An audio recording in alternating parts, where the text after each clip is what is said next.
We did it again, didn't we? Welcome to Motorsport Report. I'm your host, Chase Holden, a.k.a. Garage Guy Chase. The show is brought to you by NAS Energy. Go grab a NAS Energy drink today. Get your day started. It's Wednesday, January 21st. We are stupid close to the Daytona 500. Stupid close to the start of the 2026 NASCAR season. And on today's show, we're going to be talking all about what's going on right now in the world of NASCAR. We're going to go through some of the latest news that we have had since last week's show that I've found on X, Facebook. Hey, thanks for the sub. What's good? Who's this, Mr. Cross right here? Take it out of studio mode. Nim Cross. Thanks for the sub, brother. Yeah, we got some shit, man. We had some NASCAR Media Day photos drop. We'll look at a couple of those that I found. Also going to be talking a little bit about Chili Bowl. Recap that briefly. I went over it last night. As most of you know, I did not get to really pay that close of attention to the Chili Bowl. Unfortunately, this year was one of those weird years where my off season's been kind of strange. I'm in North Carolina now. I've been toggling in the IndyCar world for a couple of years, kind of toggling back into the NASCAR world. So I'm trying to be that bridge. And that's what this show is all about, is kind of just talking about racing from my perspective. And, of course, your perspective as well here in the chat. So make sure that you get active during this show. Send a message. We'll talk about different topics you bring up. And the best part of this show, we have a hotline. That's right. So you can call in at any time during this program. I have no guest lined up today, so it's just going to be all talk, all thought, raw, real, the way we always do it. The number to call is 980-317-8717. You can get those calls in through the show. We'll stop, hear what you have to say. We'll chop it up. Some of these calls have went on for like 10 fucking minutes. Like, it's pretty nuts how it goes. So, other than that, just going to swallowed spit. Fuck. Other than that, we're just going to go through a lot of posts that I've kind of bookmarked throughout the week, things that I've found interesting, things that I've seen. And then if we miss anything, definitely feel free to call in or get in the chat and let us know what is up. So as it starts right now, I've had a pretty busy day today. I've been down at the NASCAR Media facility getting some stuff ready. A lot of these drivers have been kind of doing all their photos, videos, interviews, and got to kind of have a little behind-the-scenes look at that today, which was really neat, and tried to rush back here so that we could do the show today, which is why we are streaming at 1. We normally start at 12. But a couple of things that I wanted to note kind of right off the bat. There's a couple of wild, funny stories that I found in the NASCAR world this week. But there's some recent news that came out today. The most recent news, and kind of a big one, Hardee's is back in NASCAR. That's right. Hardee's, as you may know them, Hardee's, the QSR of NASCAR. I had somebody tweet at me and they were like, what is a QSR? A QSR is a quality service restaurant.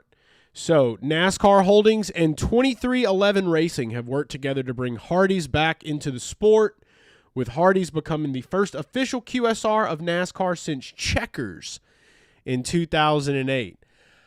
I don't know if any of you guys remember eating at Checkers. Severe diarrhea. Not fun. Hardee's, though, Hardee's being back in NASCAR, Hardee's belongs in NASCAR. You know what I mean? And so whether that's going to be on Tyler Reddick's car or on Bubba's car or on Riley Herbst's car, we don't really know yet. But what matters here is that Hardee's is back. Will they bring the roast beef back? That's a question. See, this is my suspicion. Hardee's is back in NASCAR because they saw what Arby's was doing. Arby's, they went and they got with Rick Ware Racing. They had a nice little fiasco with Rick Ware. Cody Ware had that really bad crash at Chicago Street Course. That was about as much airtime as they got. And about any time Cody tried to make a pass or do something in the back of the field. Well, now Arby's is with Junior Motorsports. So Dale Jr. and Kelly, They were like, hey, Arby's, we see what you're doing. We like what you're doing. Why don't you come work with us? Hardy started sweating. Because if some of you are old enough to remember, you can remember a time when Cale Yarborough drove the number 28 and it was a Hardy's car. It was a beautiful fucking car. And if you don't remember, I'm going to get it pulled up for you.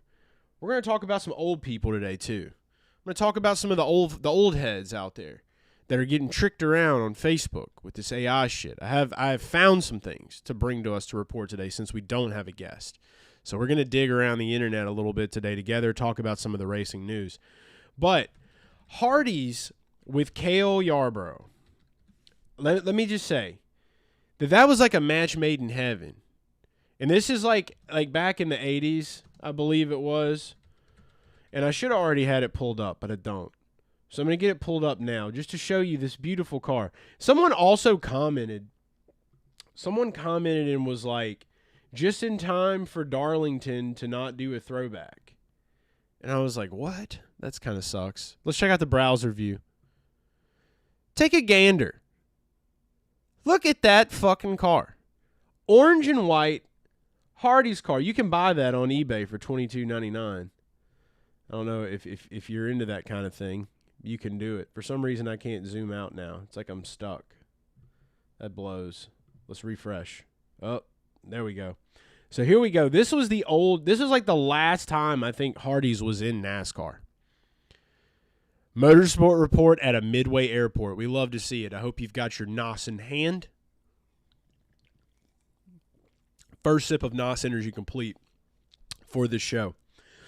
But, I mean, this was a bad bitch. I mean, when you saw this car come in, look at that Oldsmobile.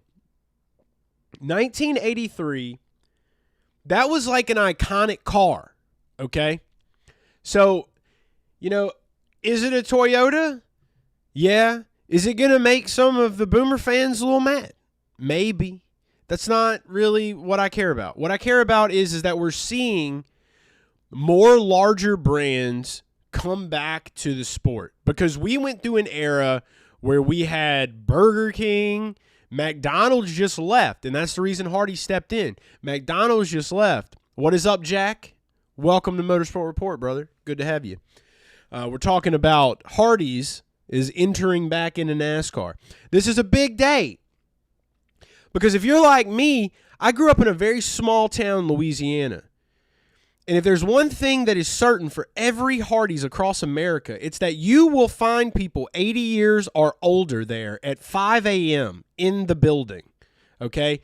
That is just, it's a staple for old heads. It's a staple. Every morning, they're in there, they've got newspapers, they're gathered. You know, that's great and all. But now they're probably realizing, like, well, shit. Yeah, Ward Burton. Hardy's, there we go. Speed Racer in the chat. He brought that one up. Ward Burton, another dog, dude. He probably got kicked out of a Hardy's for bringing snakes in. But let's be real. You know, when I think about Hardy's, I think about Cale Yarborough. And I think about how much of a legend that he was in NASCAR. So, Denny Hamlin, Michael Jordan, they found a way to make this partnership work. They're bringing in. The details are not all there yet. We don't know how the activation is going to quite play out.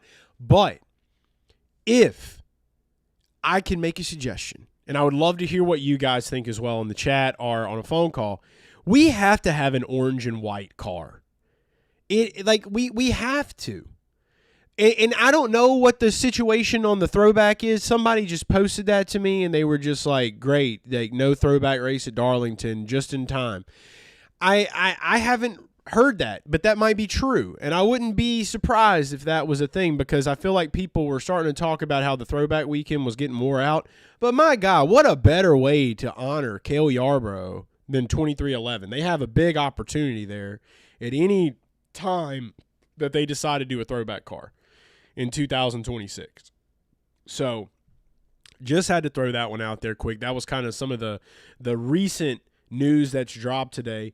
Also, all of the dudes that love girl racers, all the people that love girl racers, Tony Bredinger, new chapter, joining Team Chevy at Rackley Ware, I don't know if it's Ware or War, Rackley Ware, to compete in the NASCAR Craftsman Truck Series this season. So here's a little image that we have. This is another thing that dropped today.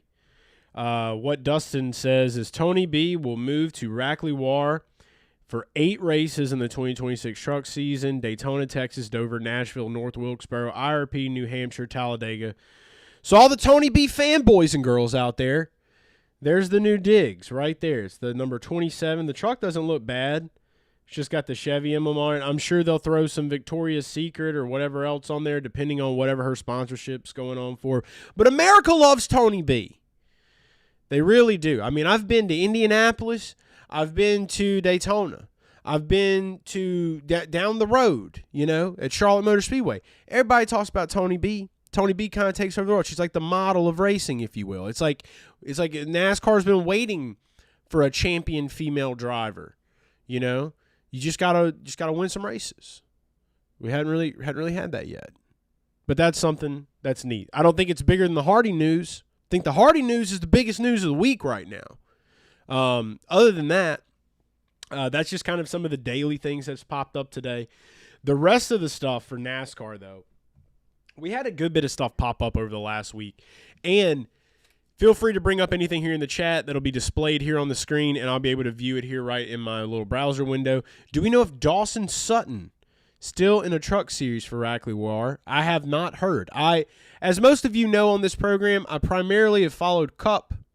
I'm just starting to kind of this year, I've made it a point that I feel like with your help and with my knowledge and trying to keep my crazy wild head together, I need to be able to make sure that I can fall in line to gather as much information across the O'Reilly series, the Truck Series, Craftsman Truck Series, and the NASCAR Cup Series, as well as IndyCar, as well as anything else going on in racing in the world, especially like World of Outlaws, High Limit. There's some stuff going on there. World of Outlaws, though, Volusia coming up.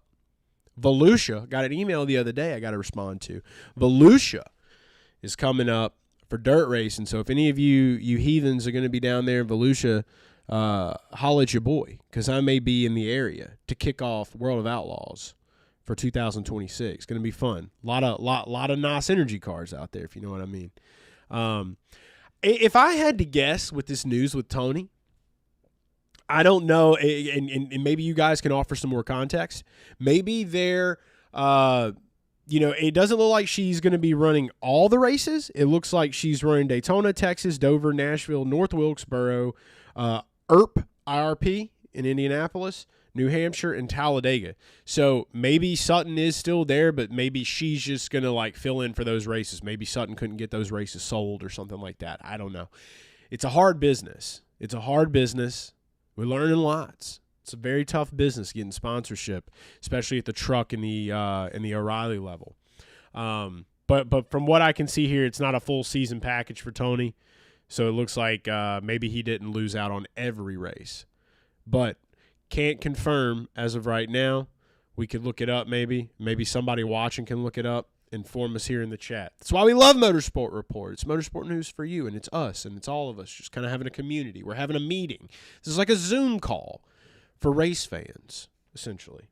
That's what we're getting at. Some of the big news that has dropped this past week, though, we've had a lot of announcements that have come out about the truck series in particular. So we know Tony Stewart's going to be running trucks at Daytona. Jimmy Johnson news dropped about San Diego. He's going to be running trucks there. A lot of people are really fucking with trucks. It's kind of what's happening right now. It seems like a lot of the big dogs are fucking with trucks. So we also had a brand new driver kind of enter the fucking with trucks brigade, and that's Travis Pastrana. He's going to be running, I think it's the number 42 Nice Motorsports truck at Daytona. So the truck race is going to be pretty badass. There's going to be some big names in that truck race to kick off things at Daytona this year. I'm pretty excited about it. I don't know if I've been excited about a truck race at Daytona in quite a while. But when you have names like Tony Stewart, Travis Pastrana, I think I saw Anthony Alfredo is going to be running trucks. There was definitely a couple of people that were out there. Well, not Anthony Alfredo. I don't know if he's running trucks. I know he's running Cup, though. And that's what we're going to mainly talk about today is some of these open entries. Because a big one, I think we all have heard the news now about Brad Keselowski. And Brad Keselowski has he suffered a leg injury skiing this winter. He's not going to be able to run the Clash. So Corey LaJoie is taking over his car to run the Clash. Well, now some news had broke out that Corey is actually going to be running, and I'm going to pop us over here, the number 99 fourth car has entered the chat in partnership with Trimble. Corey LaJoie will pilot the number 99 in next month's Daytona 500. That's a big move for old Corey LaJoie. He's back in the Sunday show. Very happy for that guy. That guy, I feel like a lot of people gave Corey shit for talking shit about how he wanted to be in the Cup, and then he ran trucks and people talk shit on him. Dude just wants to run Cup cars, man. I mean, his dad did it. You know, he's out here doing his thing. He's doing it for Randy.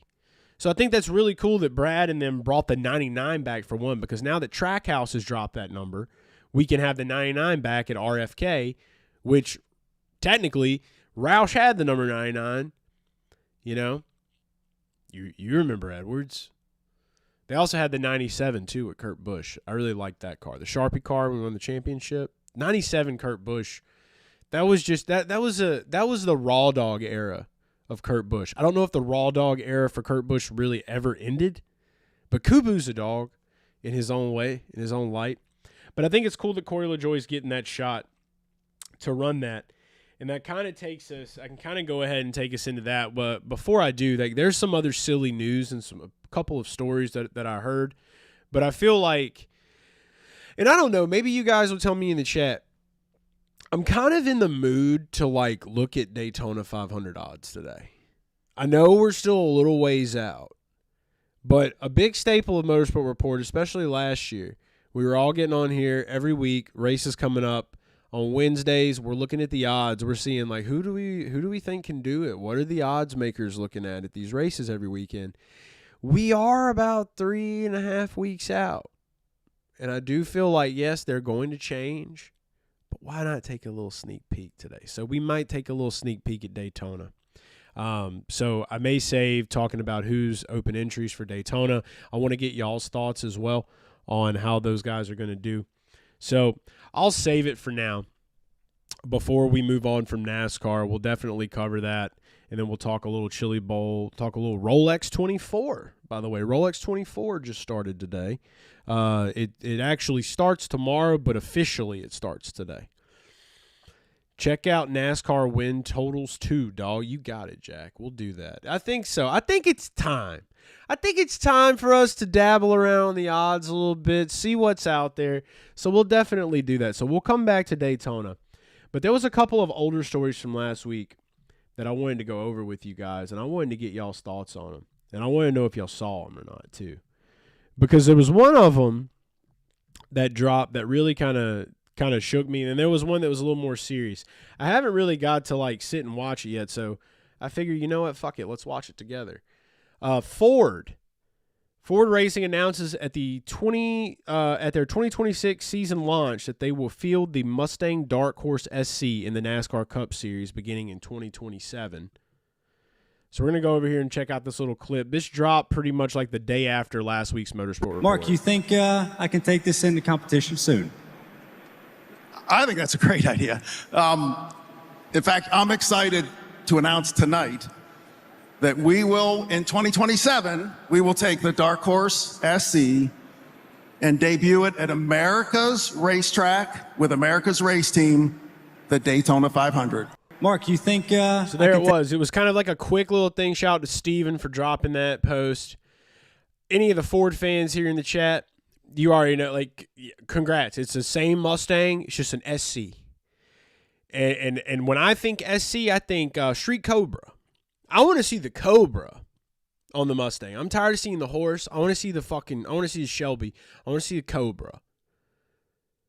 What's more badass than a Cobra on a race car? Cobra Strike. Why can't we put the Cobra emblem on there? When I was a kid growing up, I always liked, I always thought Mustangs were cool. I'm more of a Chevy guy. My dad would whip me.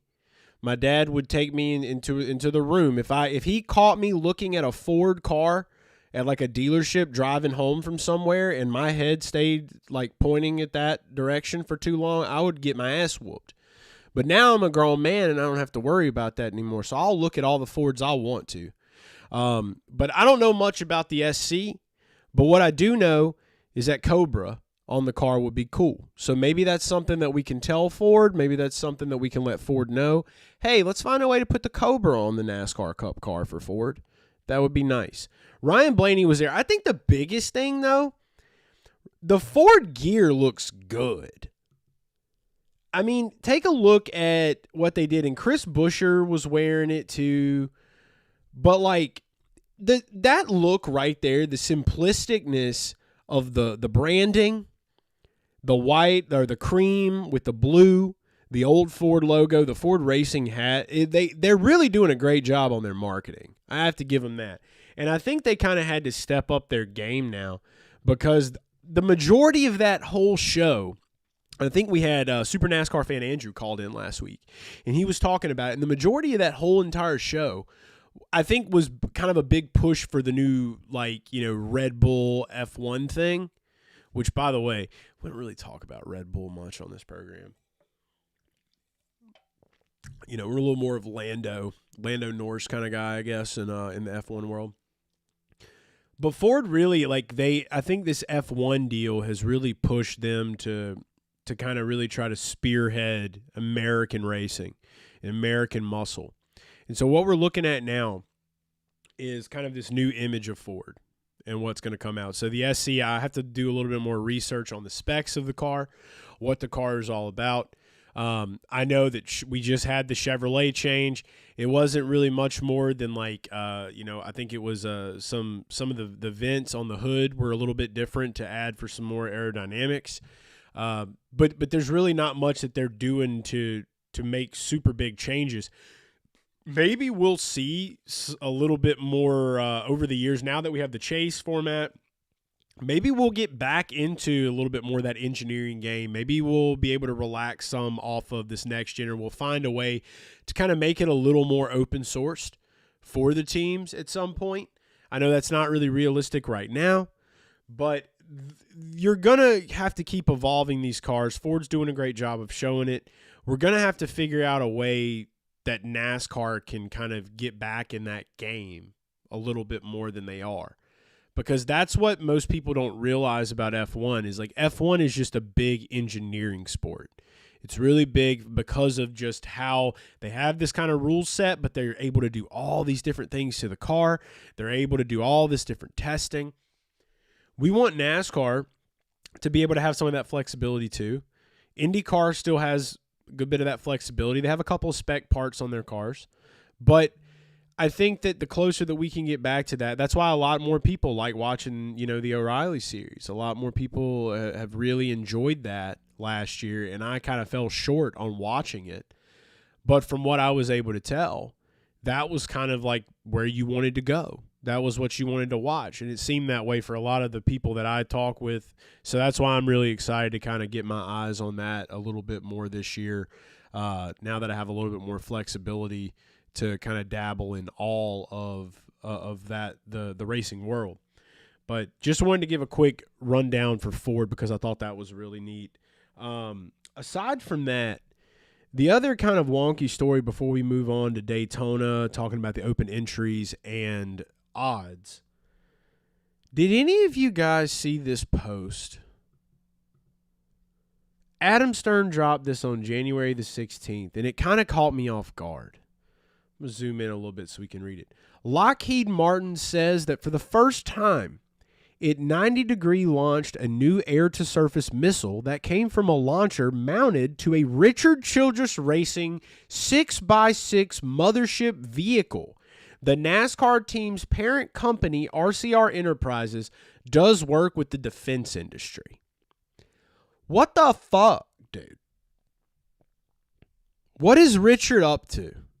We all know that Richard's been very open about how, I have to rely on outside funding. It's kind of tight with RCR and the cars, and maybe that's why we haven't seen a lot of performance out of them the way we thought, especially when Kyle Busch went over there.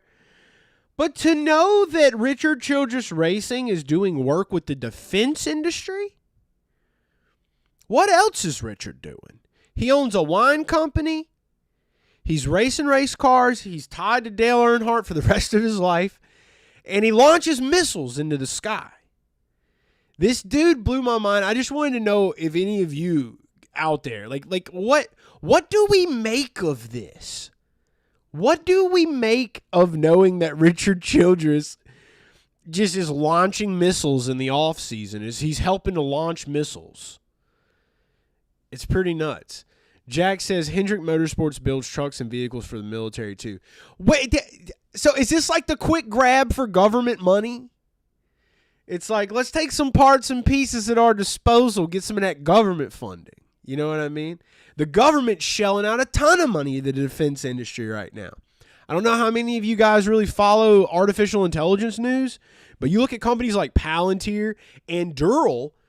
I find it funny because you say Hendrick Motorsports builds trucks and vehicles for the military. That's probably how they found a relationship with Durrell. So Durrell's going to be coming on. We talked about this on this show last year. Durrell is going to be coming on William Byron's car at some point this year. They're going to be one of the primaries. And Durrell's founded by Palmer Luckey, which is the guy that invented the Oracle headset that he sold to Meta. So, like, the headsets that Meta has now, the Oracle or whatever it is, the Oculus, that's what it is. Palmer Luckey made the Oculus. He was like the fucking nerd genius just hanging out in his garage his whole life, and he built a VR system. And then sold it to Meta, got like $1 billion, and then he took that money and said, where else is there money? He went to the defense industry. Why isn't every NASCAR team, if that's the case, find a way to build military vehicles, rocket ships? That's where the engineering, it's like the engineering left NASCAR, so like they're just like, let's go to the defense industry and engineer shit. It seems like that's the case. I was just blown away that Richard Childress was involved in that, and it's crazy to find out too that Hendrick Motorsports is doing the same.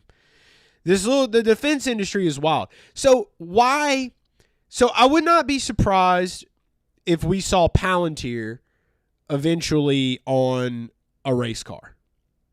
I wouldn't be surprised if we saw a lot of AI companies on a race car, actually, because they got a lot of money coming in right now, and they're going to have to figure out how to get rid of some of that money before tax year. So, something wild that I just noticed. I don't know. I'd love to know your thoughts on that. I thought it was crazy. A lot of people had some pretty wild comments about it. Obviously, Devin says, "I'm too drunk to understand this." Here we go. The comments are the best. Shannon McMenemy, if you remember from the lawsuit with Jeff Gluck and Jordan Bianchi, she was on there kind of like breaking down the lawsuit stuff. She says, heck of a way to pay the bills for racing.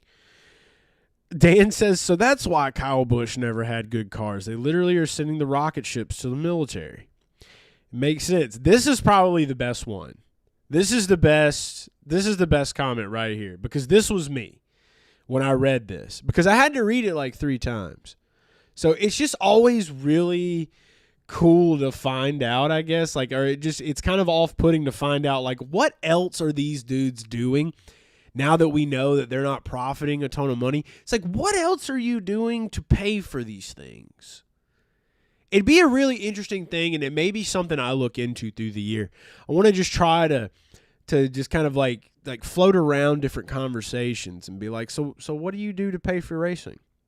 You know? Who knows? I mean, there's got to be something crazier than this, I would suspect. There's a lot of wild people that race cars, that drive race cars. So, oh no. But yeah, the guy that said what on Jeopardy, I feel like that was me. Hopefully that was some of you as well. Hopefully I wasn't like late to the party on that one. I don't feel like I was, though. It seems like a lot of people were a little caught off guard by that. NASCAR Media Day is going on. Just want to showcase this gem of a photo. It's our boy Noah Gragson. Look at this motherfucker right here. And just take a pause, He's got the American flag. You can take a moment of silence. This is what every race car driver should be doing right now. This is NASCAR's hell yeah. This is what NASCAR meant by hell yeah. And they're bringing it hard this year. Noah's always going to just come with it. Dog been hitting the bench press. Got to give it to him. He really has. But I don't know how many other drivers other than Noah are actually going to do something like that. We all did see Chase Briscoe fucking tricked us, by the way. I don't know if some of you guys had heard about that one. This post came out today. I did see this. Jeff Gluck had posted, "Dang it. What a tease for the bald community. Thought we had another one on the team." And as you can see right here, when you click on this photo of Chase, there is hair on his head. So the bald photo of Chase Briscoe was not real. He trolled the bald community. If I was Joey Logano, I'd be pissed. You know, I'm not Joey Logano though. I'm me. I mean, I'm not necessarily bald anymore. Like my hair's kind of grown back a little bit since I shaved it. So I can't really speak for the bald community right now. But I can say that Chase Briscoe or his team understands artificial intelligence enough to be able to create bald head photos. So that photo did come out yesterday. And it was a shiner too. I think he dropped another one today, but they're never as funny the second day. Because he dropped another one where it was him and he had a mullet, it appeared. And I want to go see if I can find that one for you. I want to see if I can find the bald picture because I'm going to be real with you. It was very hard to tell. I don't know what model he used, but it was very hard to tell if it was real or fake. Because we all know Chase Briscoe's came out and talked about his hair was thinning. That was no surprise. Here it is, first production day of the year. This was the photo that was dropped yesterday. And I mean, everybody thought that was real. And I mean, I zoomed in on this motherfucker because like I work with AI a lot. So not just like image generation, but other things. So I'm very good at telling what is AI and what is not AI. This one was very close, but it was almost believable for me because I was like, well, Home Dog's already been talking about his hair's thinning. It would make sense that he just bit the bullet and said, fuck it, let's go. It was a little off-putting that it was like a clean bald because he's got Mr. Clean vibes if he went bald. If his head really is shaped, now that it's AI, his head might not even be shaped like that. But let's really get up in here in the nitty-gritty. I mean, look at the detail. I mean, it even gave you a little bit of a lump right there. So it was very hard. It was very hard to tell. Like, I'm going to move the cursor. I mean, that looks almost real. I have a feeling he probably used Grok. But then again, Nano Banana is a really good model right now from Google. It could be Nano Banana. It's probably Nano Banana. They're way better at photo generation. Grok kind of sucks overall, to be honest. But, yeah. The only thing now that I'm looking at that I could kind of tell is just like right here. This one stripe right here doesn't really add up with everything else. I'm kind of kicking myself for missing that. The lighting, though, when you're just looking at it from here, you're like, damn, homeboy really went in. But he didn't. So that was Chase Briscoe's bald troll. AI is getting really good. Here's his newest troll today. This was posted an hour ago. Production day 2. And this is showcasing him with a full-blown mullet. Now, you can kind of tell that one's AI because look at the shadow. That one's pretty easy. We're turning this into a NASCAR-related AI awareness show, slowly but surely. But yeah, it's never as funny the next day around. Like, I mean, obviously people like it. People got though. People got bad. 3.1K on that thing yesterday. People were got. I was one of them, and I'm not afraid to say that. But yeah, there's the Noah Gragson photo again. Just strong form. Great form. There were a few other ones out there, but none really as good as Chase Briscoe in them. Speaking of other AI videos, here is somebody that took F1 cars and made them race inside of a building, and it's kind of unsettling. Let's watch it.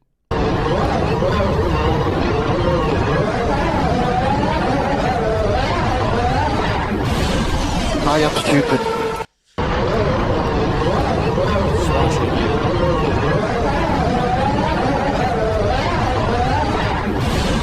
High up, stupid.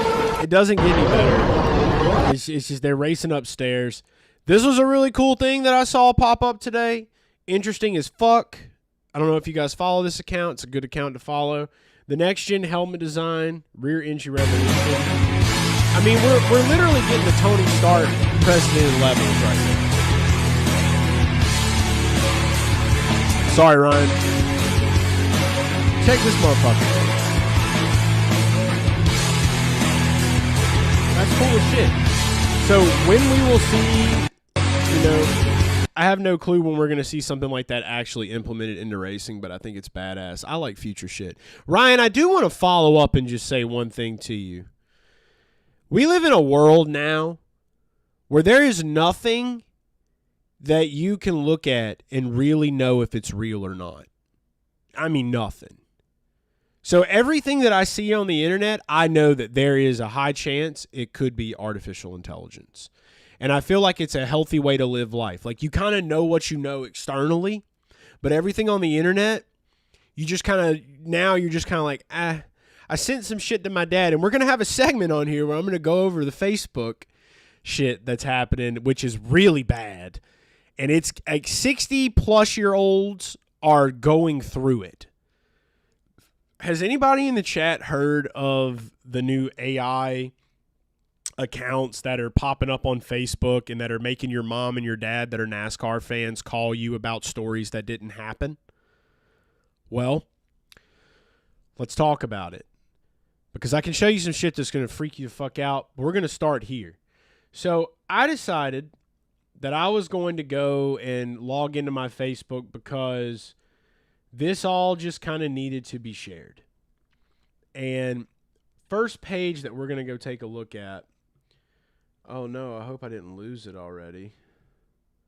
Oh no, where'd it go? Oh no. I'm going to go find it. Give me 1 second. Racing Rivals. That's where it was. This was, I saw my boy Moonhead that's been on the show. He ended up talking about this. This is the first thing. So Facebook has been really rough. It is healthy to question everything. I feel like trust is kind of important. Like, you got to trust some things, but definitely you shouldn't trust this. My dad calls me maybe once a week and be like, man, did you see what Junior did? Junior broke his arm. Did you see what happened to Tony? Tony Stewart? Tony cussed Bubba out. And I'm like, where are you hearing this shit? Turns out there are Facebook pages. This one is called Racing Rivals Updates. It's got 11,000 followers, following 33.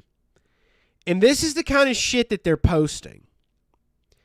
Now, anybody with half of a brain cell that's under the age of 60 can look at this and tell this is not real. You can look here on the shading. Stuart Truex. I mean, just let's go. Just take a moment to zoom in. What the fuck does that say? There's no green in the NASCAR logo.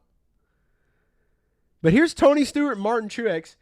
And then they get the AI to write out a quote about it. A design that has NASCAR on edge. Tony Stewart and Martin Truex Jr. have just unveiled a shocking new car design, accompanied by a bold 12-word statement signaling championship ambition and quietly asserting their intent to reshape NASCAR's power order, sparking widespread buzz.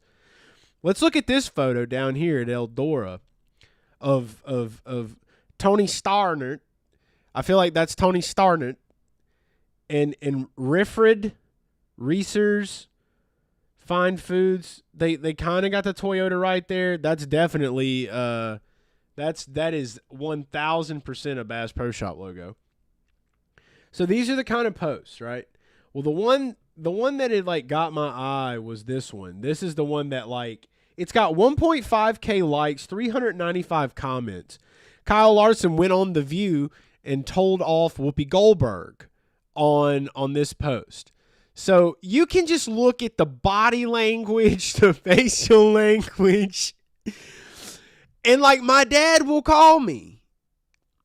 And I've heard of others in my age group, their dads are calling them and asking them questions about this shit, dude.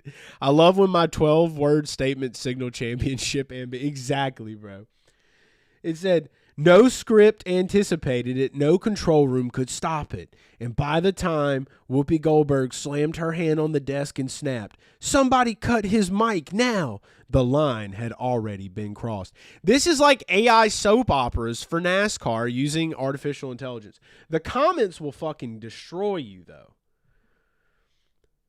Look, so Michael gets it. These guys don't go talk shows in their fire suits. Guy says, if this is true, I'm about to start watching NASCAR again and be a Kyle Larson fan. Jason Gray, at least someone fixed the picture. Chase Elliott was standing inside the table. What? No way. Okay, I must have missed it then. I caught it late. So, yeah, but there are real people on here, though, from some of the comments that I've seen. Like, there's 395 of them. I don't know why it's got most relevant on there. Let's go to all comments and see if we can see some. It won't let me scroll down anymore, I guess. I don't know. Oh, here, view more comments. I rarely use Facebook, guys. There are people that's Lyle Darson. That's a good one. There are real people, though, like they're like elderly people that will get on here and just be like, that's a shame. That's terrible. I can't believe it. They're look at this shit. Look at this shit. Bubba Wallace in a Napa Racing fire suit. The story is a final goodbye for a grandson. Somebody in here is got to be saying, look, we got an RIP. Sorry for your loss, Wallace family. Karen's fucked. She's cooked. So sorry for your loss. I'll be praying for you. David is cooked. You and your family are in my thoughts and prayers, says Sean. Sean is cooked. This is an epidemic. This is like a real problem, guys. I want to find the one. Look at the skin tone differences in Dale's head to his face. Like, they're not even using good AI. Teresa looks like a troll from a Muppet Show. You know, at least Teresa looks like, Teresa, that's like a troll from the Muppet. That looks like a character from the Dark Crystal. That's not Teresa, okay? And obviously people bait people with these, and they make money off of them. Anna says, did Kyle say the word again? Yeah, Ryan, screw it. I'm going to choose to believe. Exactly. So if we just all start going around and telling these stories, is that Chase Elliott? People, just don't stop to process shit. It blows my mind. Here we go. What is this? Is that, I thought that was Erica Kirk and Dale Jr. yelling at Erica Kirk for a moment. The Tony Stewart ones, there was one on here of Tony, the one that my dad called me about, and they're using some of the real shit that's happened recently to bait people in. There's another account, and you can tell they're just really horny for Danica and Haley Deegan. They'll just sit here and take photos of Danica. This one is called NASCAR Pulse Nation. They'll sit here and take photos of Danica, and then they'll just make them videos. And then this one's got 101 comments. Hold on, I want to hear the voice. I have to hear the voice. Here we go. Hi. This moment feels peaceful. You hear the reverb? That's how you know, boomers! We have got to help the boomers. Look, Raul says, hello, beloved Danica. I'm seriously happy you're enjoying the peace God bless us with. Stay blessed, prayed up, and always keep the precious armor of God on day and night. Sincerely, child that abide under the... I'm not reading all that. Hi, princess, beautiful as always, says Edward. We, Facebook, this is why I don't get on Facebook. Hi. I can't. This moment. I can't. they'll go, like, they got Raja on there. They'll go and just, like, put random clothes on Haley Deegan. They'll go, there was one, look, they just, like, what are we doing?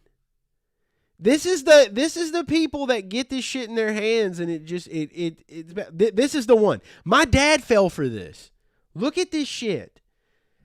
How do you fall for that?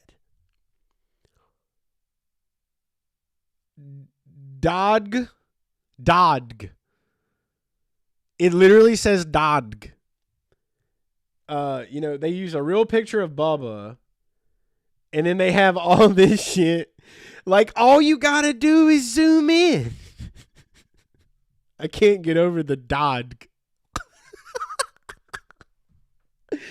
Yo, my dad will just see shit, and that's when I really had to help him understand. I had to help my dad understand, like, how bad it's gotten. And so I just wanted to bring it here because I don't know if there's anybody watching this that may not be that deep into understanding, like, what all this shit is about. But it's rough out here, and people are cooked, and people are cooked bad. Bad. It's a rough time. So just something to say. The takes on The View are so hot that you have to wear your fire suit on the show. Now that's good advertising.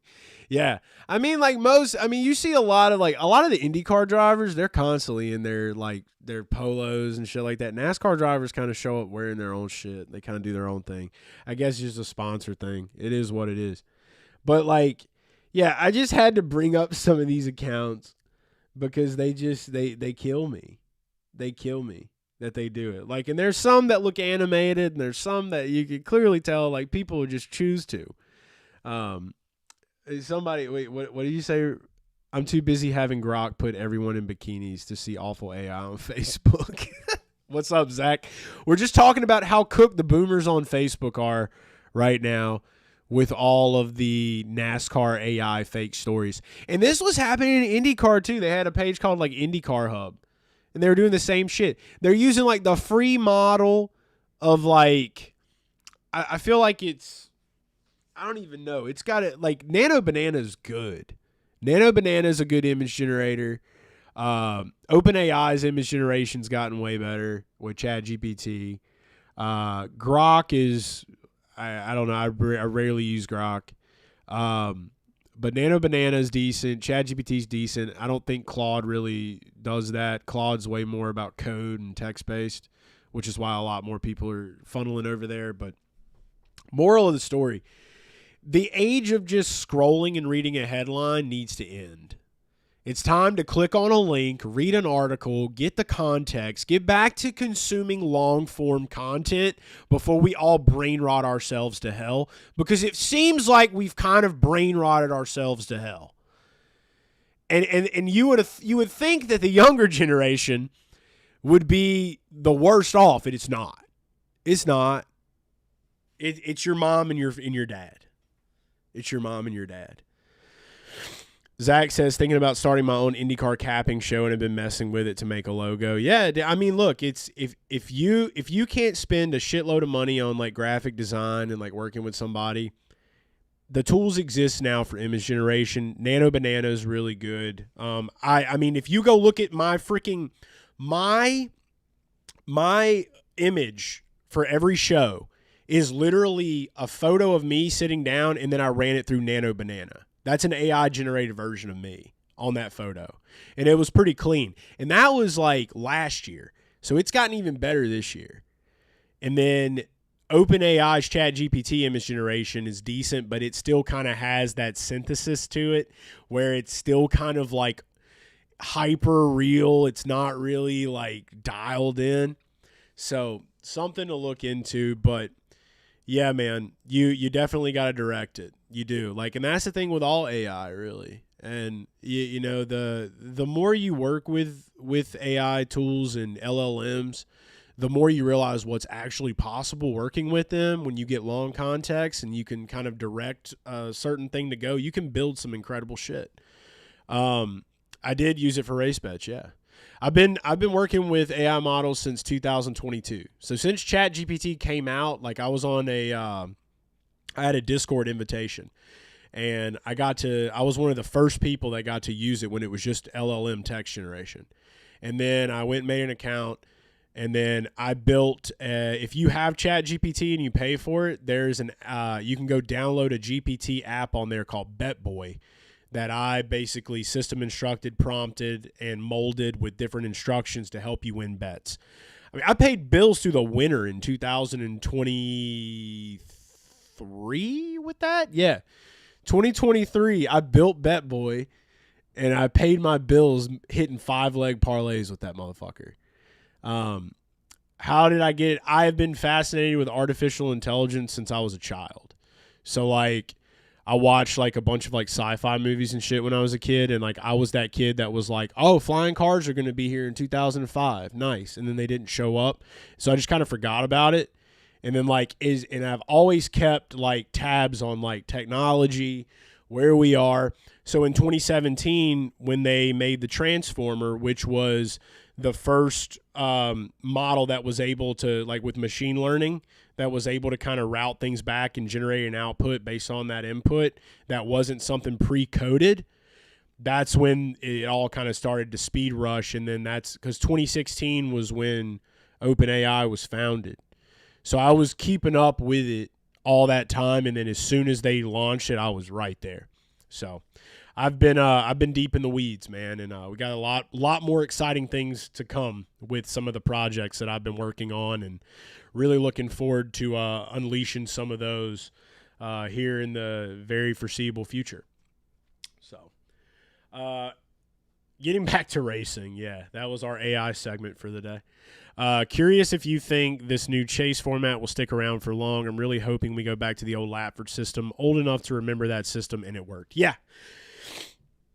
So last week we talked a little bit about the chase format, and I guess I got wore out because I finally had to come to a realization, like, you know, I watch IndyCar. I don't really watch F1 much, and I really like the fact that, like, somebody can just really show their greatness and then they get what they deserve from that greatness.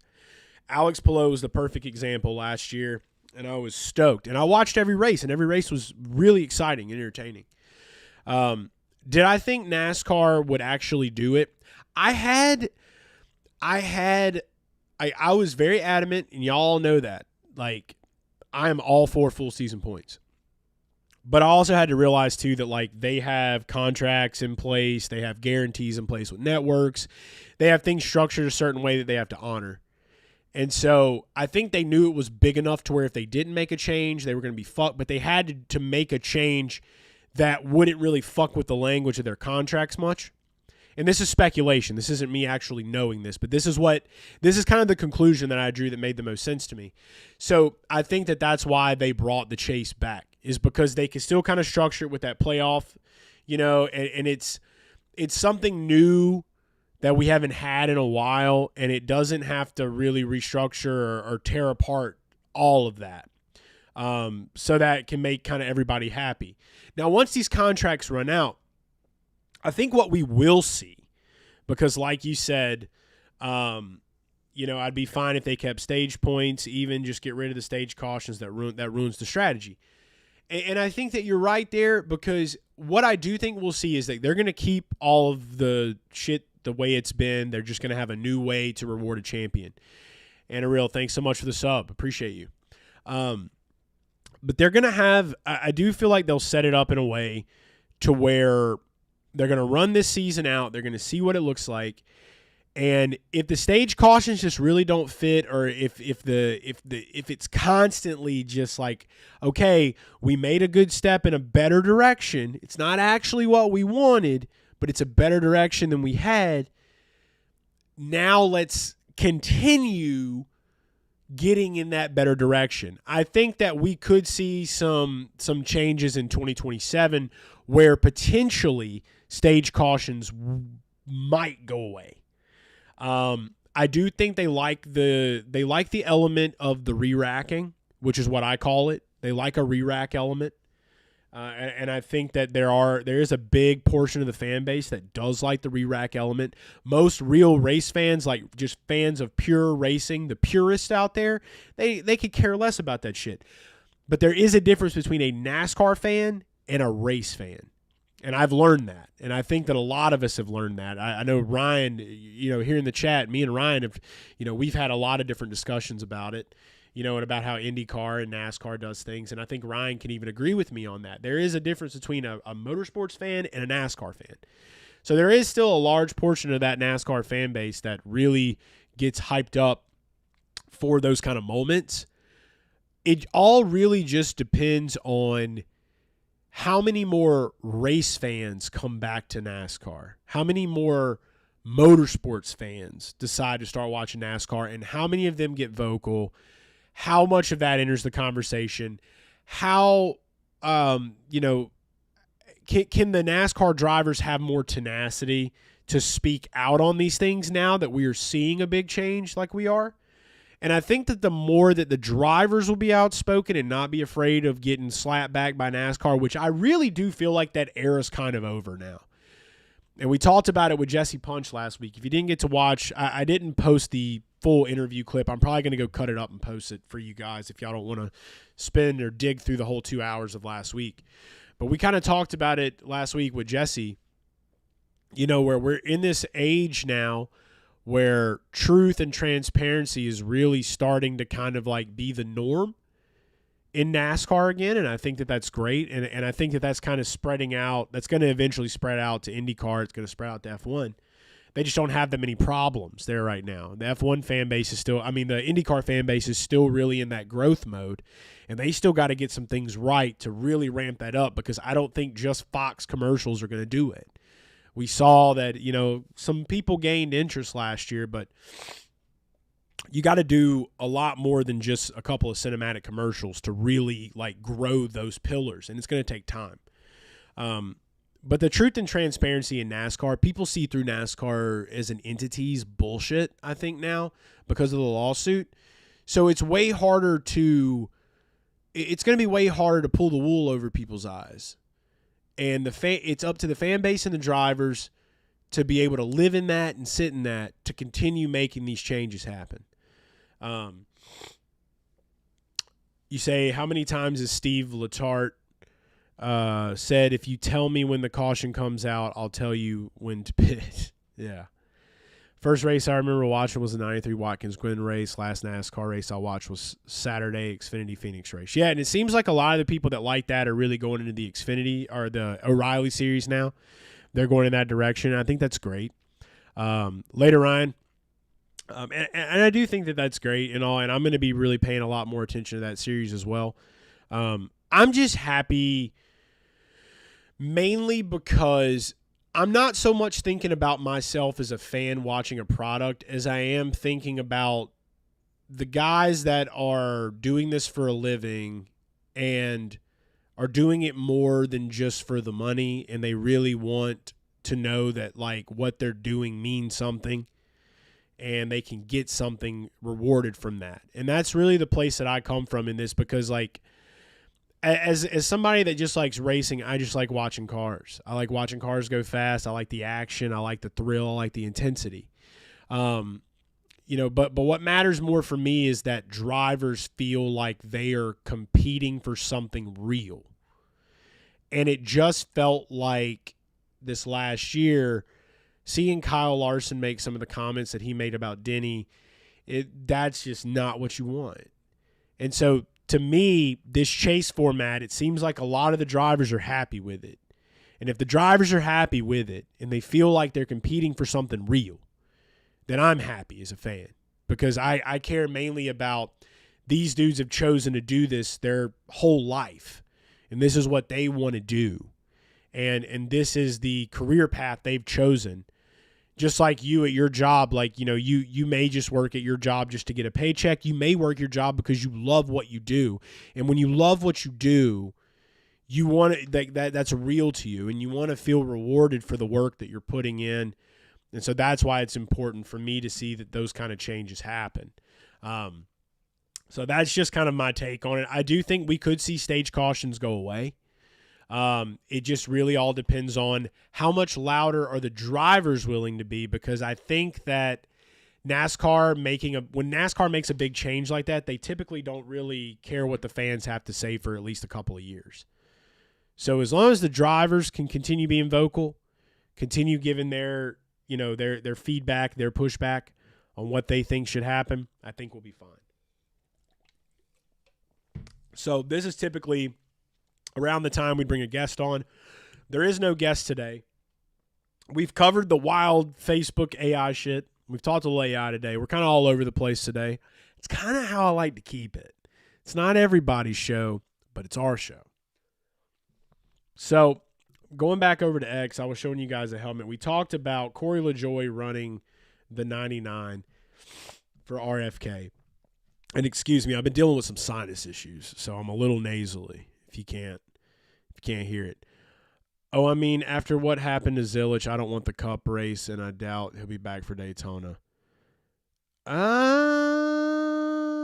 Zilich is running Cup. Zilich is running Cup for Trackhouse this year. So he is definitely back in a NASCAR. You got to think about it this way, too. Like, these drivers, they're just very, you think about whatever it is you wanted to do at a high achieved level in life, they're happy to be where they are, and they kind of understand that they got to roll with the punches sometimes. So Zilich is definitely not going anywhere. He's racing for Trackhouse in the Cup Series this year. So he will be back. I saw this pop up on my feed. Have you guys ever heard of the Snowmobile Derby? Luke Olson from Ishpeming. He's the star right now from Michigan. Two Let's see more if he left can do turns for Schumacher. Whoa, oh, Tom. There's a It's gonna open Schumacher the door running for this Grumman. shit. It's Grumman, a drag race. Neck and neck. Whoa, what a call. Luke Wow. Olson. Olsen able to sneak out that second place. It was a drag race to the finish. Wow. He's starting I don't to know figure it out. where they do snowmobile racing at. But wherever they're doing snowmobile racing at, I want an invitation, and I want to attend that once in my life. Flow Racing put that up. I looked up the Snowmobile Derby. A Canadian ice racing is a thing. That is incredible to me. Just to see dudes on snowmobiles at an oval racing. What a concept. I never knew that existed. And I need to go. I need to go to one. It's just fantastic to watch. I love weird shit like that. Like they had the Bakar rally. I don't even know if I'm saying that right. I've been trying to follow as many weird forms of racing that I can just to find shit to talk about here on the show. And I keep surprising myself with all of the things that people race. It's pretty incredible. So snowmobile racing, definitely something I want. Wait, they also race cars on the frozen lake after plowing an oval. Wow. That's definitely something I want. I've seen the snow drifting in Germany, which I love drifting. Some people call drifting racing, some don't. Some call it more of an art form of motorsport. I love drifting. It's mainly because that's all I used to do in my old car. And it's the one thing I know how to do in terms of racing. So definitely. Have you seen the crashed ice? I'm not going to say that other word. Not going to say that. But no, I haven't. If you have a link, definitely hit it up here in the chat. I'd love to check it out. I'm going to go look over. Just wanted to, that popped up before I could get to the tweet that was kind of talking a little bit about some of the drivers that are going to be in the Daytona 500. I'm trying to find where I had that bookmark from old Bobby P. Here it is right here. So let's move over to Daytona. We're going to talk a little bit about some of these open entries. Looks like we've got Allgaier. A lot of us know that Justin Allgaier is going to be running the number 40 car. J.J. Yaley in the 44. Alfredo's running for Beard in the 62. Mears is running the 66 with Garage 66. Corey Haim's going to be running the 67. B.J. McLeod will be in the 78 Live Fast. And LaJoie now in the 99 of RFK. Out of these guys, If I had to say one driver that I think actually has a shot at it, I'm going to give you my top 3. And I feel like it's pretty easy. It's Corey LaJoie. I feel like he has a real shot at least the top 10. Okay, Justin Allgaier would probably be my second for a top 10, and Anthony Alfredo. Out of the open drivers in Daytona that are entering as open entries, I think that those 3 guys should make it. And I think that out of those 3, Corey LaJoie will probably have the best finish. That's going to be my prediction for the Daytona 500. We will see how it unfolds, but some of those other guys that were mentioned there, like Yaley, Mears, Casey Mears is one of those guys that could pop up out of nowhere but he's got to get in. I'm sure with Garage 66, he'll probably find a way. But I think LaJoie is the strongest because of the equipment. I think that Allgaier is the second strongest because that's Junior Motorsports. I feel like they'll make it work. They got good partnerships. Heim with 2311, I feel like he should make it. I don't know if we see Yaley is the one that I don't know if he'll actually make the show. BJ McLeod always kind of sneaks in somehow, but he could miss it. But I think that the safe bets are LaJoie. I don't even know if that's a prop. We should look and see if that's a prop for the open entries. Who makes it? That's an early bet right there because that turns qualifying night into a big deal. You can already bet on qualifying for sure. But I think Corey LaJoie, Justin Allgaier, Anthony Alfredo, I think that those 3 guys have a really good shot of having decent finishes in the 500 if they get in there. How many years you think until Cleat reaches his goal of running the 500? It would depend on, I don't know where he is in his license status right now, but I could see that but I mean, if he's got approval for it, I mean, I realistically, I feel like they're trying to speed rush that. Like he's still got to get a little more comfortable in the car. He's doing the ARCA stuff. I think Cletus will probably be in Daytona. I think could be as early as 2028. I would say, but I think that they're going to try to really. It would make sense for them to push early for next year. It would make a lot of sense for them to try to push early for next year. So that's going to be a big one. But yeah, the out of the open entry guys, that's who I like. And I'm going to go ahead and go over there because there's really the only other stories that we really have yet to talk about are just kind of Chili Bowl, which, by the way, shout out to Emerson Axsom. I did see that guy's finish. They had the podium up there. It was Kevin Thomas Jr. that finished second. Hank Davis finished third. What a name. What a guy. Hank Davis. Jamie, I did not see it, brother. Where did you – let me know where you sent it here in the chat, and I'll definitely try to go look for it. But I do remember you talking about that story last week. The biggest thing that I found exciting from the Chili Bowl, for one, is just there was a lot of fist fights. There were a ton of fist fights. I saw they had like a couple of them that they had caught on social media. Kenny Wallace was out there. That was pretty cool. I just feel like I really dropped the ball with Chili Bowl this year, and I would like to I could pretend like I know more, but I'm not going to pretend. I'm just going to be honest. I just got to do a better job of it. One of these years I'm going to actually go, but I am excited about World of Outlaws returning. I am excited about that. And I should be at some of those events this year. I'm going to go look over at DraftKings real quick to try to see if we can pull up some odds for the Daytona 500. I want to know. I'm sure they already have to have some of them up. I think those odds have been out for a while now. Let's take a look. Auto racing. Yeah, here we go. All right, so let's hop on over. Daytona 500. Odds are out. We're just going to look at DraftKings today. As we get closer to the race, we'll kind of take some time to look at some of these other ones. Blaney's the favorite right now at 10-1. Top 3 finish is 3-1. I think we all know that's kind of the thing. And it says, ice cold take, sports betting is ruining sports. It is very ice cold. very ice cold. A lot of people like to gamble on sports. Great way to make money, and if you know what you're doing, and you're not just blindly betting, you can win some. I've had some really good luck in the past, especially with NASCAR. Want to go down though now that we know we got Corey LaJoie. I don't even know if they have odds for him up yet, which it looks like they don't. They don't have really. They have. Yeah, they got Justin Allgaier on there at 55-1. I don't know if I would bet that, but for a top 3, 15-1, I don't know if I'd touch that either. They've really tightened up, and I'm not gonna lie, guys. Like, it kind of pisses me off how much they've tightened up. That just means we got to get better, right? So I don't know how heavy I'm going to be this year. I'll definitely be talking about picks to help you guys out if you're betting.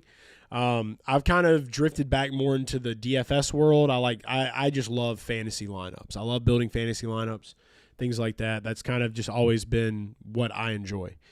I don't know if you knew, but World of Outlaws, High Limit, and a lot of other dirt stuff has sports betting now. Yeah, I've heard the news about it. I'm hoping they do build up a little bit more of a stronger presence. I know now that High Limit is going to be on FS1. That's going to bring a lot more attention to dirt racing. And I wouldn't be shocked if we saw World of Outlaws getting some type of similar deal like that. How badass would it be now that ESPN doesn't have racing? It'd be sick to see World of Outlaws on ESPN. That'd be dope. Dirt racing's making a comeback, man. We got a caller. Motorsport Report, you're live. Hey, Jamie here. How you doing? What's up, Jamie? Good to hear from you, brother. I just saw your chat there. Did you get any more information on that news story for us? Yeah, I sent a link. I posted it on your live chat just beside my last post. I put there is the link. Okay. I don't know if I'm seeing it here. Maybe it hasn't popped up yet. Below NRA 4562's ice cold take. Oh, below the ice cold take. All right, let's see. Have we had that many? We can't have had that many yet come in, huh? All right, I see. I don't know if you know that was the World of Outlaws one. I don't see. Maybe it doesn't put links in the chat. So what we're going to do, I'm going to go look at what you're talking about because this was a story last week that I wanted to get a little bit more information on, and maybe you've had some time to look at it, explain it a little bit more to us. But I'm going to go to WSOC TV, and I'm going to see if I can find that Safer story. Barriers Controversy is what I typed in. Safer Barrier. And let's see if we can get that pulled up. And this was going to be, if I'm not mistaken. It was Did you find it? But basically, it was the State Bureau of Investigation investigating County Commissioner, now former County Commissioner, of Richmond County, which is the location where Rockingham is located. Okay, I think we found it. Good. So yeah, it says Rockingham Speedway owner asking for $300,000 from county to settle debt. Racing is set to return to Rockingham Speedway next year, but the track's owner is seeking over $300,000 from Richmond County. Richmond County Commissioner Jamie Gaithings revealed that the owner is asking $375,000, so $75,000 more, a little bit more there. And then that's really all looks like they had written up. Everything else is ads. Yeah, this is WSOC had an actual video and interviews and everything.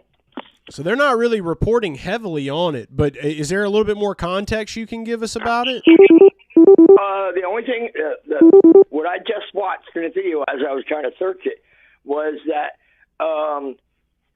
the SBI is investigating, and the county commission said that if they want NASCAR to come back for 2026, they need them safer barriers. And if the county wants the race NASCAR to come back, they need to fork up the money. And the guy that gave the money or gave permission for the money to be given, he owns land right across the street from the Rockingham State property. Well, it looks like this is an article from August 20th, 2025, and I can confirm, I mean, there's going to be a test at Rockingham on Monday. So they're definitely racing there. So I don't know if maybe, like, because like I said, this is You're the one guy that's kind of told me about it, and I do see the article here, but there's just not much of a story that I'm seeing written up about it. But I can confirm that the NASCAR O'Reilly Series will be testing at Rockingham on Monday. Good deal. I wish I could be there. Yep, I'm sure there'll be some fans around. So, yeah, if you're in the area, anybody watching, definitely try to come out and get to the stands. They'll be doing some fun stuff out there. But, yeah, Zach had asked in the chat about the age of the article, and I went and checked it. But IHRA did buy the track recently. We do know that. Sure. So I don't know I don't know if that's something that's just kind of like blew under the wind now, but it is something. I mean, it's any of that information is always interesting to watch. Do you have any information when the ARCA race at Hickory Motor Speedway will occur with Cletus Racing? I do not. But if it's an ARCA race, the schedule should be out, and it should have all that information on there. I haven't really looked at much of the ARCA series this year, but I know that everybody's hype about Cletus, so Cletus is bringing a lot of eyeballs over there to ARCA. Yeah, here in Hickory, the Hickory area, it's definitely a buzz. Heck yeah, brother. Well, I appreciate you bringing that article to me. But, yeah, if you're for anybody that's watching, anybody that's around, the Rockingham Speedway should I don't know if they'll be open to the public, but they'll be testing on Monday for the O'Reilly One series. quick question, and I'll let you go. I was going to ask your thoughts, and I'll hang up and listen to you on the air. Your thoughts on the number, what's his name? Chase, the other Chase, his new hairdo. So we talked about that early on the show, but I'll let you go. But basically what we said, it was an AI. It was an AI image that was generated. Today he's posted that he has a mullet now. So Chase Briscoe is trolling the world with AI. He's catching on to the boomer AI Facebook epidemic, and he's trying to trick everybody. We did have a call come in while Jamie was on with us, so if you do want to call back, feel free. But we were going over the Daytona 500 odds, so we'll kind of get back to that. So it seems like that Rockingham story is kind of settled now. I haven't really heard anything else about it since last week. I kind of did some looking up. I did see that older article, but I always appreciate everybody calling in to kind of drop some tips or drop some stories they heard. That's how we learn. That's how we grow. That's how we stay informed as race fans. Back to the browse review. Let's go back and look at some of these odds. JK, we got a call. Motorsport Report, you're live. Hello, this is Silver NASCAR fan Andrew calling in. Just the man I wanted to hear from. What is up, brother? How was Detroit? How was the auto show? I'm good. The auto show is good. I'm working my way through the Renaissance Center right now and getting ready to get on the People Mover to start my shift here at 2:30. Okay. So, were you? Yeah, I was going to ask you. Racing day was awesome. Real quick, I'm sorry to keep interrupting you. I was going to ask you, were you in the building when they did the Ford, all the Ford stuff that was coming out, or was that a different thing? You're talking about the Ford F1? Yeah, they had Ryan Blaney out there. They had all the Ford drivers from NASCAR. Yeah. They had Ford drivers from a bunch of different series out there.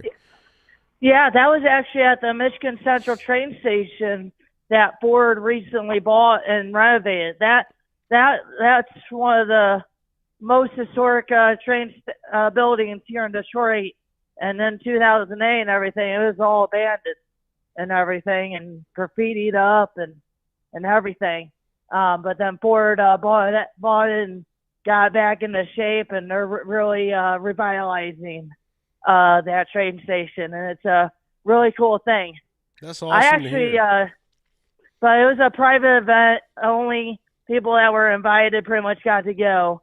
However, F1 did have a fun little game to try to play, where it was keyboard controls on Max Verstappen's little car, and they had to do 3 laps on computer.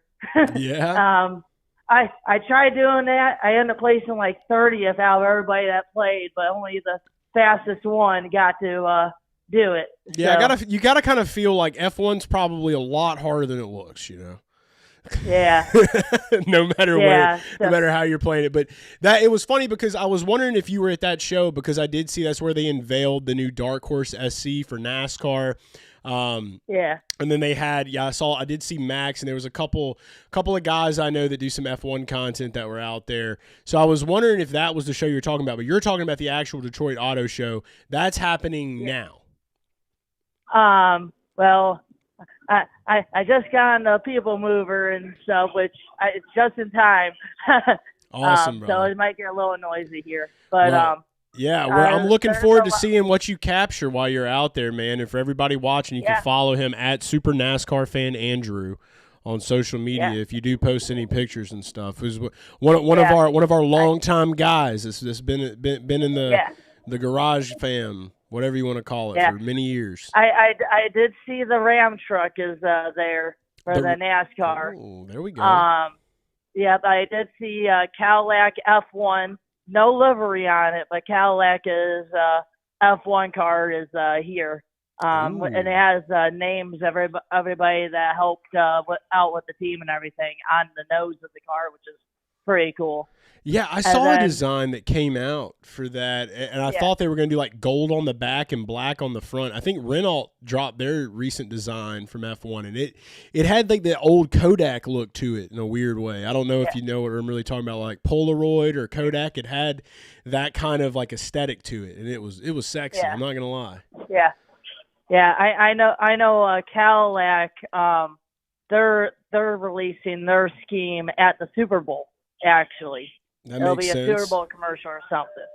We're going to have IndyCar commercials and F1 Cadillac reveals. A lot of open wheel thrills out there at the Super Bowl. Yeah.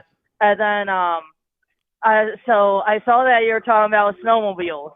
Oh, yeah, dude. And I am considering maybe going to my first snowmobile race. Oh, dude, I thought you were saying you were considering racing in a snowmobile race, Andrew. That's what I want to see. I don't think I'll be racing, no. Oh, but I think you would make one hell of a snowmobile driver, dude. You should go for it. No, I don't think I've ever driven one. I'll be your crew chief, guaranteed. There you go. Yeah. But have you heard of the I-500? The I-500, I have not. Enlighten me. So it is a snowmobile race in Sault Ste. Marie up in the UP, right off of I-75. And it is a 500-mile snowmobile race around the ice oval. And they do other racing and throughout the whole week and stuff. It is $30 for the week, and how they do tickets is it's a collectible pin that you wear and stuff. So so your ticket is a souvenir in itself. And I'm considering going to it. I haven't been, but I'm considering going to it. But it's always the first weekend of February. So it's the day before the Super Bowl. It's a big race. It starts at 10 a.m. and it goes to whenever they finish, usually after dark. And it does have lights. So there's the Bob P question of the day. Yes, snowmobile racing has lights.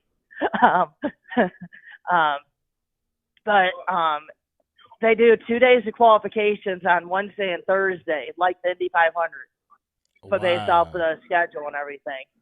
That is fascinating. Yeah, it's just I saw that pop up on Flow Sports the other day when I was looking at some Chili Bowl stuff, and I saw the snowmobile that was on there, and I was just like, dude, what did they not race? I was like, this is incredible, because I've really been dabbling, like, just I want to find all of the exotic motorsports that are out there in the world, and I just want to go to those events, like Hunter S. Thompson going to report on shit. You know what I mean? Yeah. Get wild with it. But yeah, if you're interested, it's going to be like February 7th, and it is on Flow.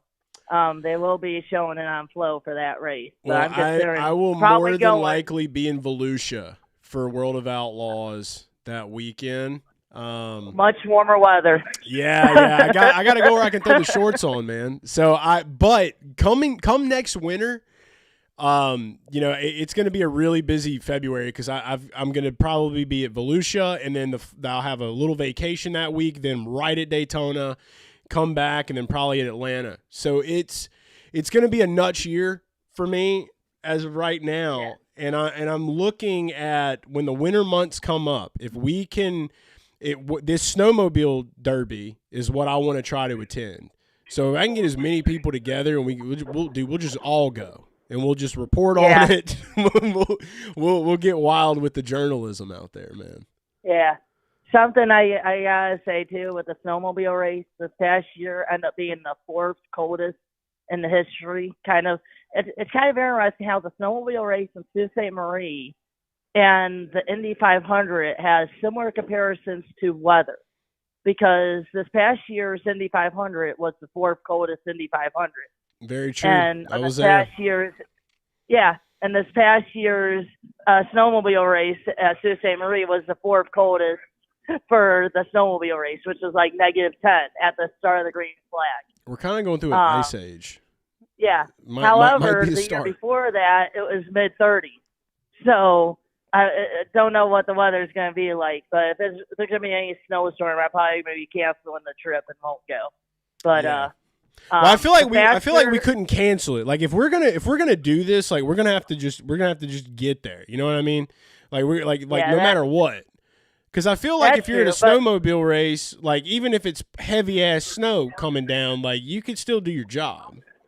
You know? Yeah, definitely. But I'm worried about my travel back and forth, because even for me, it's 300 miles up from even though I'm in the same state, going from the southern part of Michigan to the northern part of Michigan, to quite far, and then across the Mackinac Bridge in the wintertime.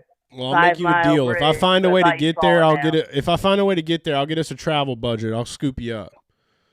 That sounds good. Yeah, always. Well, brother, look, I hope you enjoy this Detroit Auto Show coming up, and I really appreciate all the insight on the i500. I'm going to take a look at that, and we're gonna go ahead and let you go. I'm going to kind of wrap up everything here on the show today, but always good to hear from you. That's Super NASCAR fan Andrew. He's at the Detroit Auto Show. Make sure you check out everything he's doing online. Yeah, and then tickets went on sale yesterday for the Detroit Grand Prix for IndyCar, and DetroitGP.com. And go ahead and get your tickets. And on Friday, it's free to the public for practice day, thanks to Meyer. And half the track is also free to the public because of it being downtown Detroit. There's viewing platforms on Jefferson, right by the Renson. But feel free to buy your tickets, or even feel free to volunteer if you're interested in volunteering, which is a volunteer tab at the bottom of the site, which we help out anything from scanning tickets to helping out with Victory Lane. That's a great way. It's a true honor to help out with it. Always big on the info, and yeah, it's going to be exciting. I love to hear that they're doing that for the Detroit GP. Anything to get more eyes on IndyCar is always a great thing, man. So I appreciate you calling, brother, and I hope you take care. Have a great week, all right? Super NASCAR fan Andrew calling. He always got the deets. Always got the hot information. Catching up in here on the chat a little bit. I see Connor hopped in here. What's up, big dog? He says Corey LaJoie in the 99 is my Daytona 500 pick. That's not a bad pick, man. It's really not a bad pick at all. And that's why I was saying, out of all of the open entries that are coming in, I would trust an RFK car. We've seen Chris Buescher.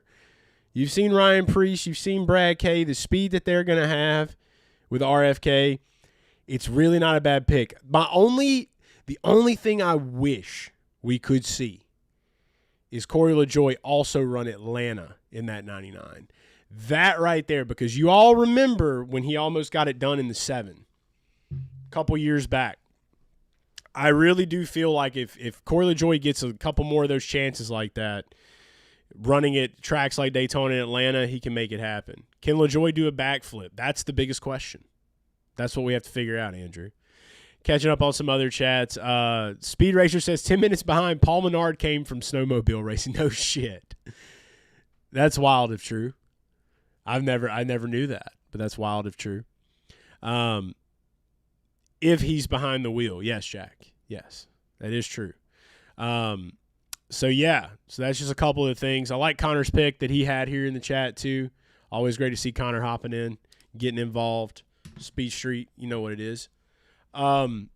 Getting back on here though, just looking at some of these odds, the more I look at them now, I'm probably going to wait until we get a little bit closer. I want to see more odds. I don't even know. All we have is top 10s, top 5s. Definitely going to be looking at playing some props. Looking at top 10 odds, they're only going up to plus 360, and that's just garbage. So there's really no need to even like dig into that today. That's the reality of it.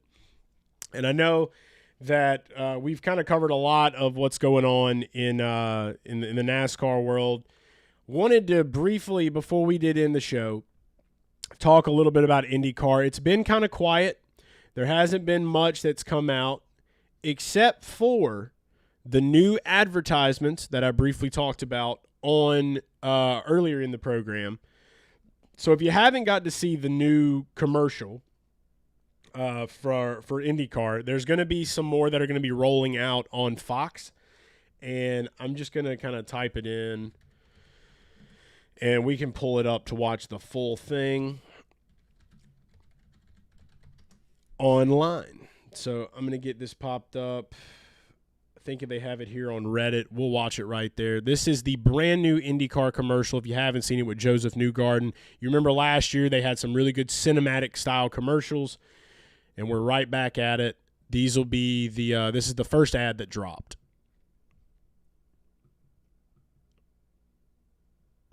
After the Goodwill Finds advertisement finishes for us. That's the Goodwill Finds advertisement. They don't pay me. Meet IndyCar champ Joseph Newgarden. His neighbors would say he's perfect. Perfect life. Perfect hair. Perfect abs. But killers often hide in plain sight. Welcome to the party here. See, Joseph once ripped a man's heart out on live TV. His pulse never got above 85. So if you ever do meet Joseph Newgarden, pray to God you meet him here and not here. You want to catch Joseph Newgarden? Welcome to the fastest racing on earth. So they went a little bit of a different route with him this year. But let's be honest. You basically frame the man as a psycho. That was a big word last year with old Christian Rasmussen. Psycho. I still call him psycho. I don't know. I feel like that is the perfect arc for Joseph, though. Kind of like he's the nice looking guy on the outside, and he's fucking the wild child on the inside. Like he's a lethal motherfucker. He's kind of got that in him. He had a really rough year last year, so they're doubling down on it this year. I can't imagine Joseph Newgarden having a worse year than he had last year going into 2026. I know that Joseph understands that the lights are the spotlight is on him bigger than it's ever really been right now with this Fox deal, with everything else. He wants to show up and perform. You can only do what you can control. I do feel good about Joseph this year, though, and Penske as a whole, really. I feel like after last year, you have to learn something. You have to show up with a different way of looking at it, maybe make some subtle changes mentally, because this thing right up here is the thing that holds you back 9 times out of 10. And I don't care what industry you're in or whatever you do. It's always about this. It's always about where you're at right here and just knowing that you can only control what you can control. And sometimes there's some things out of your control that you just can't do anything about. And so, but the mental game can really fix a lot. And I never really thought that, I don't really know Joseph in a way to where, like, I'm calling him on the weekends and we're having long conversations. But I've had enough talks with him to know that, like, he's a guy that he knows what he wants and he's goal-oriented. He's going to go after what he wants, and he's tactical. And so hopefully we can see him reshape, because we know cinematically they're doing their damn job over there at Fox, getting him promoted right. So it was kind of cool to see. I can't wait to see what they're going to do. I'm sure they're going to have Pato and Alex right back. So can't wait to see. And those will be probably airing over the playoff games that are coming up this weekend. I think it's Broncos, Patriots, and Seahawks, Rams. So you can catch some of those IndyCar commercials there. That's about all I got for us today, guys. It's a little bit more of a different show. Kind of really enjoyed just shooting the shit with y'all. We've had some couple of callers, had some wild topics. The show's all over the place. That's how we like it. That's how we do it. And I appreciate everybody for hopping in the chat, bringing us stuff to talk about, just giving your thoughts and your opinions. It always matters. Tell a friend next week about Motorsport Report that may not know about racing or shows like this that exist. They want to just kind of get in the conversation of racing, dabble around the internet of what's happening around NASCAR, IndyCar, and other forms of motorsport. Be sure to check out Rolex 24 this weekend. There's going to be a lot of coverage on YouTube. So if you're just a fan of racing, you want to watch it. There's a lot of F1 movie fans. They know about the Rolex 24 now because Brad Pitt drove in it on the beginning of F1. But the real deal is happening, and there's a lot of guys in the IndyCar garage and the NASCAR garage that are going to be out there competing. So definitely something you want to check out. I think you can find coverage on like the IMSA YouTube channel. They'll have some different things, and a lot of that competition will start tomorrow. So if you're craving some motorsports, be sure to check that out. Clash is coming up. We'll have the NASCAR Clash at Bowman Gray very soon. And then once we kick off Daytona, it won't be long before the IndyCar season kicks up as well. So we're right there. We're getting closer and closer by the day. Keep hanging strong through the off season. Appreciate everybody for being here today. This has been Motorsport Report. It's motorsport news for you.